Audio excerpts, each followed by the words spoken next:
Genghis Khan.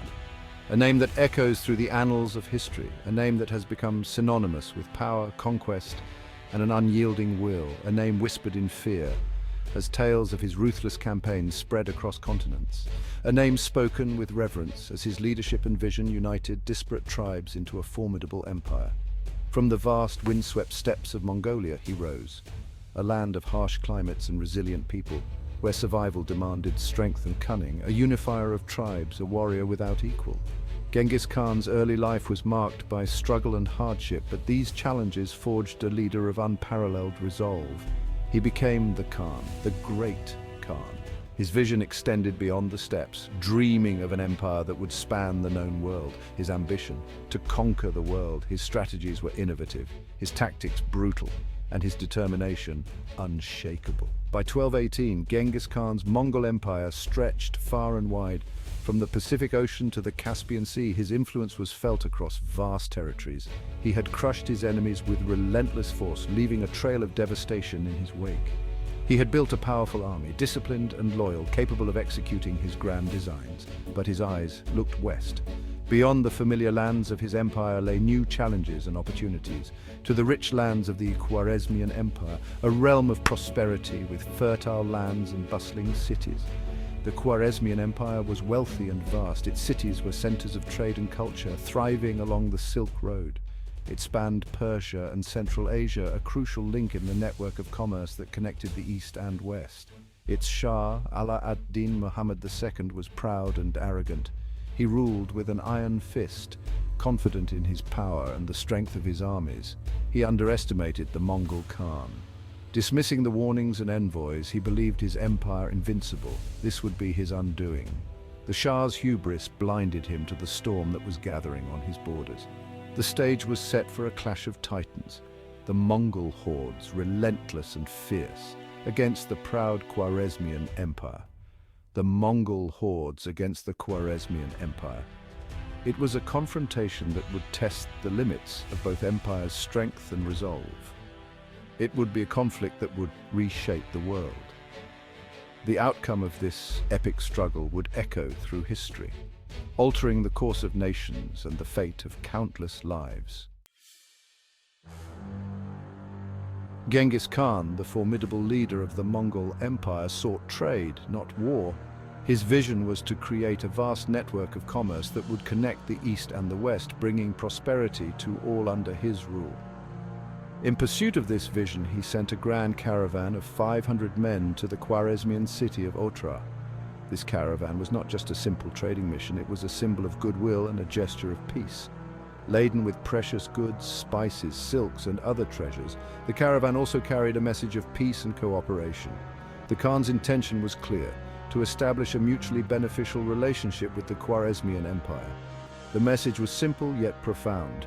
Let us trade, the Khan proposed. Let there be friendship and mutual respect between our great nations. This proposal was a significant step towards creating a peaceful and prosperous future where trade routes would flourish and cultures would exchange knowledge and goods. However, the governor of Otrar in Inalchuk was a man driven by greed and suspicion.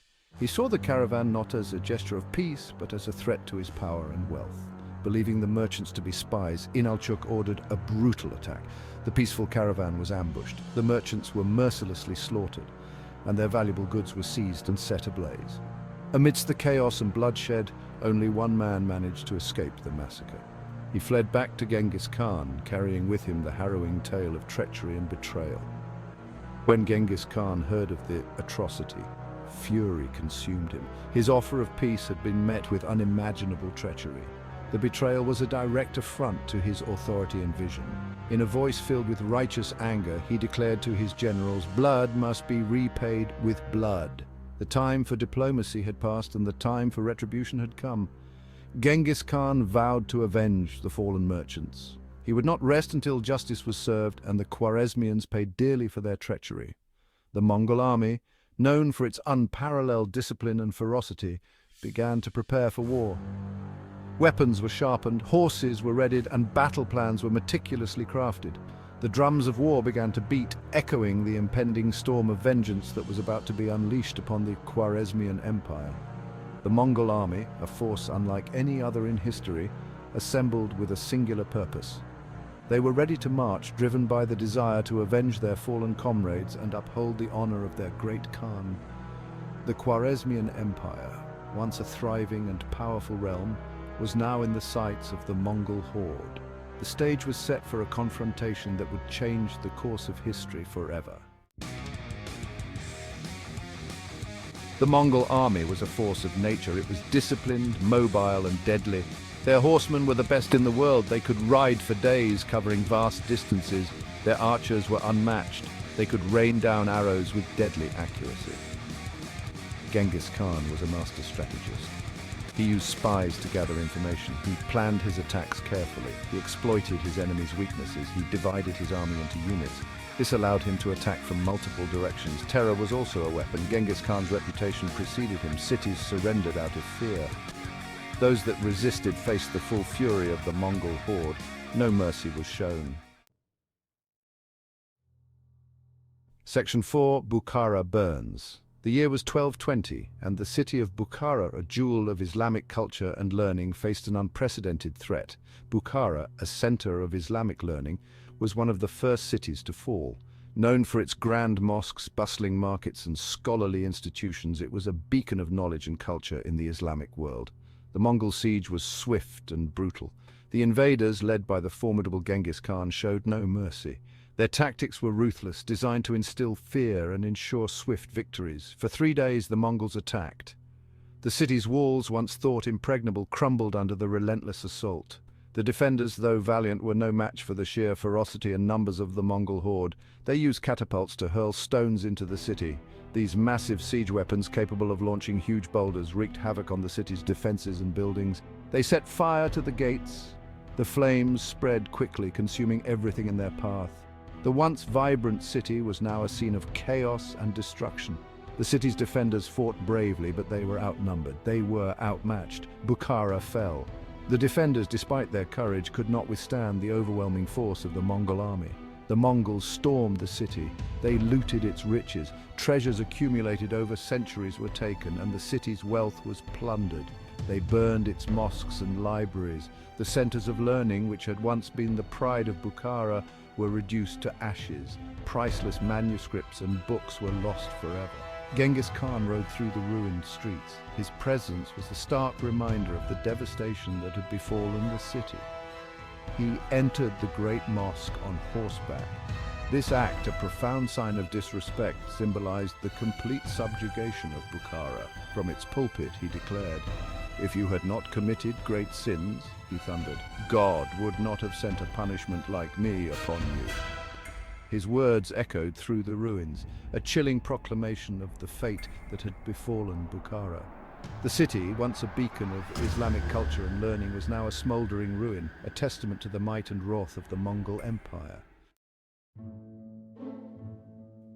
Section 5. Samarkand's Last Stand. Samarkand, the jewel of the Khwarezmian Empire, was next. The city was heavily fortified. Its garrison was large and well-equipped, but the Mongols were relentless. The siege of Samarkand lasted 5 days.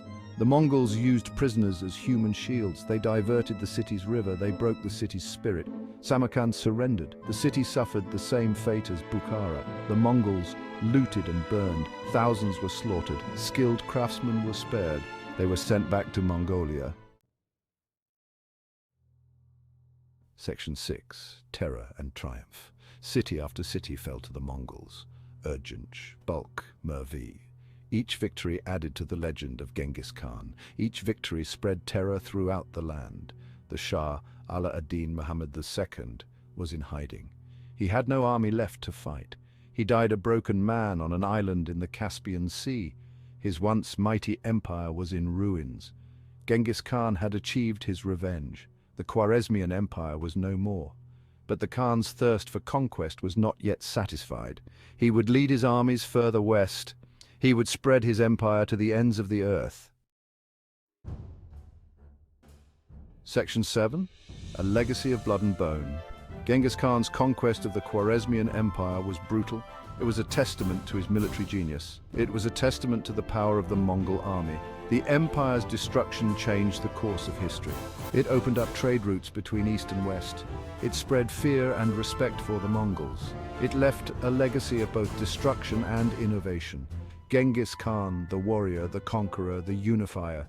He left an empire larger than any before. He left a name that still echoes through time. He was a force of nature who reshaped the world.